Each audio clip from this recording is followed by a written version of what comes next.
Salut à tous, on se retrouve pour cette nouvelle vidéo sur mes plantes carnivores.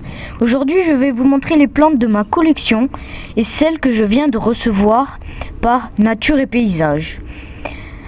Et je vous parlerai d'autres points aussi comme les plantes carnivores aquatiques et le grand volume de substrat qu'il leur faut. Alors ici on a un Drosera nidiformis que j'ai depuis longtemps, et comme on vient de commencer le mois de mai, donc en plein printemps, et bien les hampes florales commencent à se développer, comme on peut le voir. Ça fait de très jolies fleurs roses.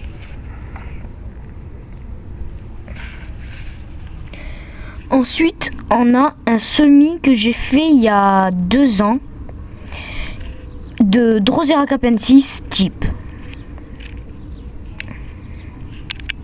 Ici on a une Pinguicula tina. Ici c'est une plante que je viens de recevoir, donc c'est, pour ceux qui reconnaissent, Drosera capensis feuilles larges.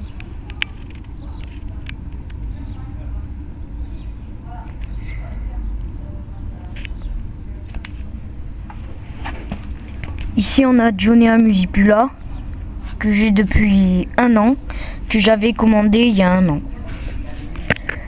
qui forme ses pièges. Celle-là va s'ouvrir. Ici on a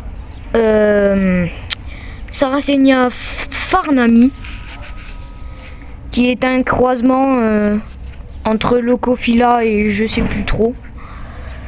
De très jolies couleurs rouges l'été. Ici, une qui est en train de se développer, c'est Sarracenia flava var je sais plus où.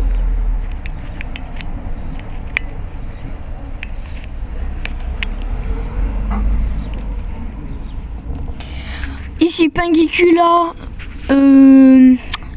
tempa, avec de très jolies fleurs mauves.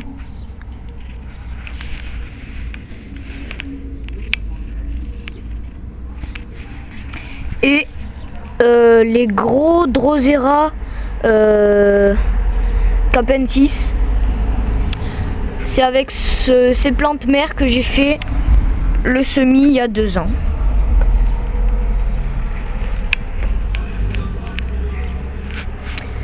Là on peut voir la température et l'hygrométrie.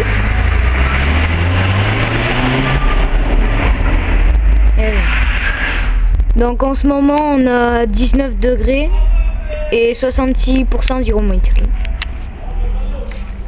Et là je vais vous montrer mes utriculaires. Alors ici nous avons Utricularia livida. On voit pas bien.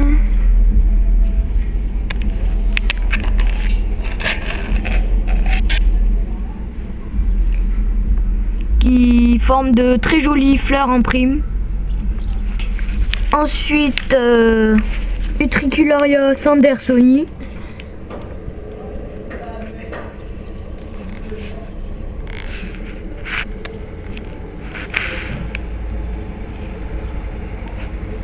et Utricularia dichotoma. Big up à Thomas Michel. Voilà, elles sont en train de se développer car je les ai reçues il y a pas très longtemps avec le Drosera capensis feuilles larges. Et ici on passe donc à mon aquarium où j'ai mon Utricularia australis que je viens aussi de recevoir. J'ai implanté des plantes que j'ai achetées il y a pas très longtemps, et on peut la voir par là avec ses utricules de 2 à 3 mm. Alors cette plante capture des petites proies qui vivent dans l'eau. C'est des cils sensibles qui provoquent la capture.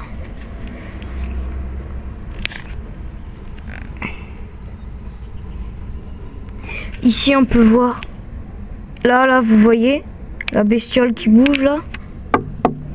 Purée, elle bouge plus. Là, ben voilà, ça chope ça. On peut bien voir les utricules là. Donc voilà. Alors il faut toujours un substrat au fond pour que la plante se nourrisse. Et bien sûr, contrôlez souvent votre pH car il doit se situer entre 5,5 et 6,5. Ici, j'ai fait un semis avec 50% de tourbe, 20% de perlite et 25% de vermiculite. Et j'ai mis un Drosera nidiformis, des graines de Drosera nidiformis.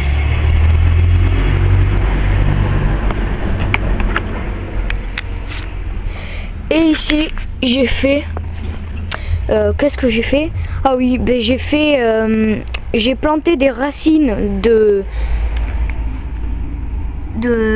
Sarracenia psittacina. Je vous l'ai pas montré, c'est vrai. Dans ma jolie Sarracenia psittacina. Donc ici, c'en était une ancienne et j'ai essayé de la rattraper. On peut voir déjà quelques pousses. Et ici j'ai fait 70% de tourbe et 30% de vermiculite. Avec au fond 1 cm de perlite pour l'eau. Et de la sphaigne, car ça aime bien la sphaigne, ça retient l'eau. Dans quelques mois, celui-ci sera très beau. Je vais vous quitter hein, sur ces dernières en vous disant merci, abonnez-vous si ça vous plaît et puis si vous avez des questions, posez-les-moi, je vous répondrai. Mettez des j'aime et à plus pour la prochaine vidéo. Ciao.